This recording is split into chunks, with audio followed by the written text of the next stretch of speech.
This is a little transmission about non-striving and surrender and trust, a few of which are pillars of mindfulness, which has been a sort of a foundation for my spiritual growth over the past couple of years. I guess the main things that are coming through is just flowing into the unknown. I'm currently finding myself in a situation that I've never been in my life. And rather than fall back into certain emotions, deep emotions that I may have felt in the past when things were unclear and unplanned and unstructured, moving forward, my faith and trust in the divine, in spirit, is at an all-time high, having experienced some absolutely amazing things and witnessed great abundance of the universe, of nature, of people, of hearts over the past few months. And it's a new sensation. It's fully allowing me to sort of flow into the water element, into the divine feminine, into the sacral, which is an area of healing at the minute for many of us, not just me. Sensuality, sexuality, power of self, power of creativity, and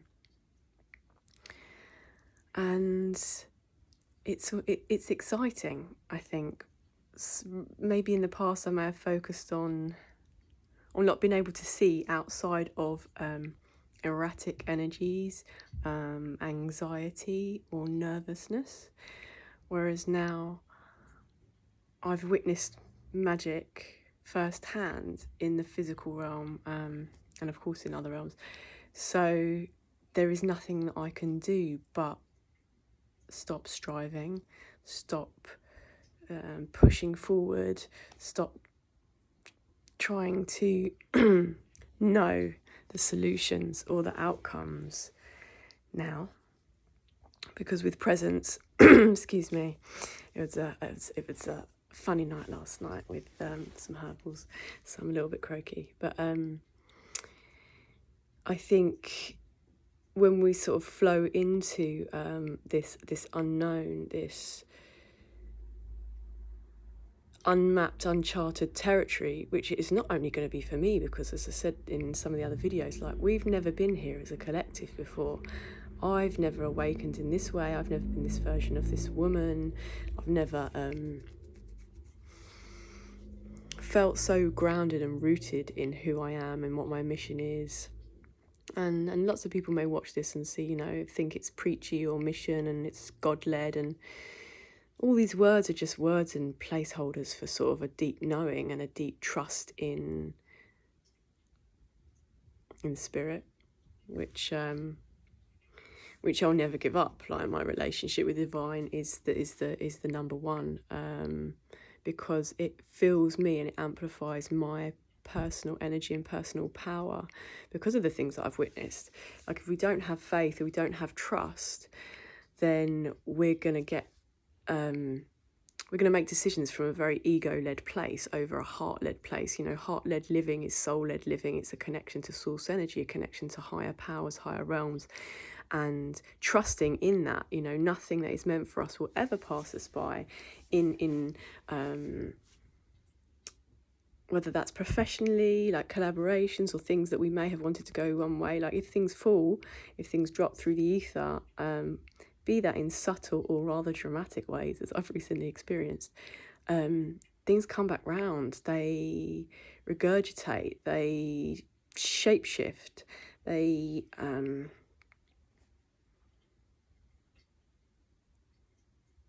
just drop out of our consciousness, because at that time that wasn't what we needed. And the quicker, I say quicker because it's never about rushing, but the more we can release and detach from that outcome and perceiving it as a negative, it comes back round and turns into a positive, with one door closing, another opens, and surrendering and flowing into the unknown rather than seeing it as a dark black hole, which it never is. I feel is helping me root myself in my personal power and in love and in trusting that every piece of the puzzle just gets squidged together as we watch time or experience time moving forward. Like, things have aligned so magically since I've unexpectedly come back to the UK, and that is what is giving me power now. The trust. It might not make sense to other people around me or even me, but sense, I mean, what is sense? What is any of this really mean? It doesn't really mean much. It's all a simulation. So as long as our intention is pure and the focus is on where we're going and we're listening to spirit, because at the minute there will be many, many distractions coming.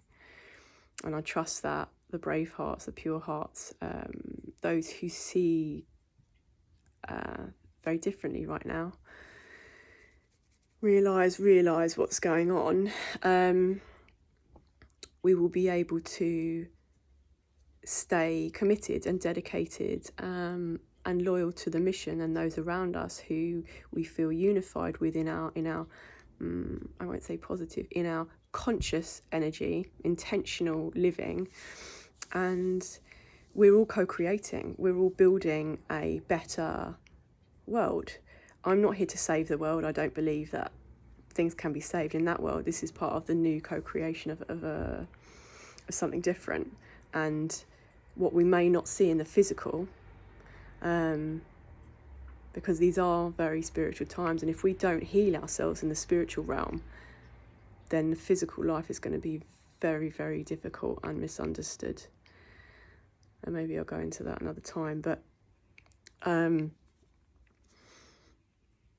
there's a lot of the soul family, which I'm very, very grateful for, having like intentionally like drummed, and Instagram has been an amazing tool to find some of the soul family around the globe. And also, soul family doesn't only mean positive people or people who want the best for us.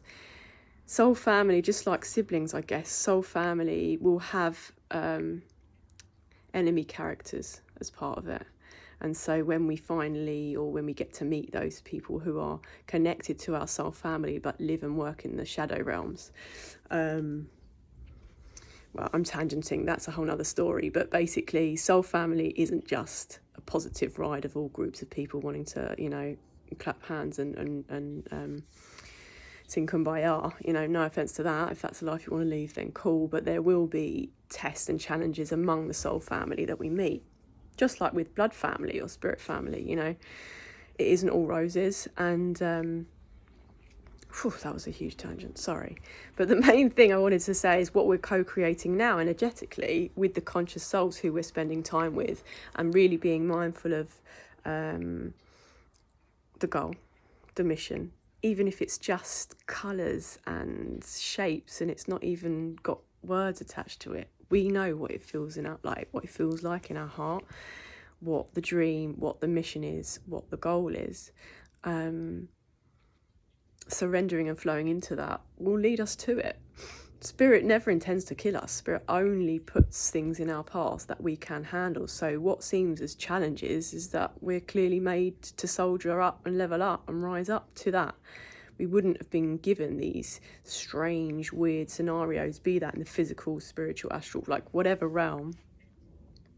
And I talk in realms because this is not only a physical reality. I think many of us are aware of this right now, and those who don't fully understand or understand these concepts, then there'll be ways for you to open up these portals of consciousness if you choose, if we choose.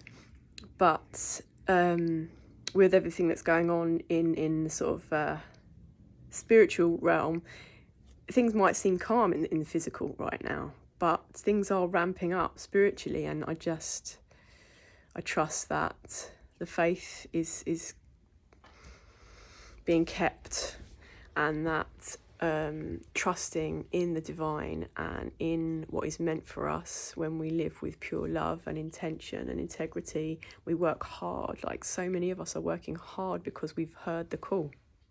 And however this resonates to some people know what I'm talking about and others will hear it differently. But if we've heard the call, then it's time to be moving. Yeah, I think that's it.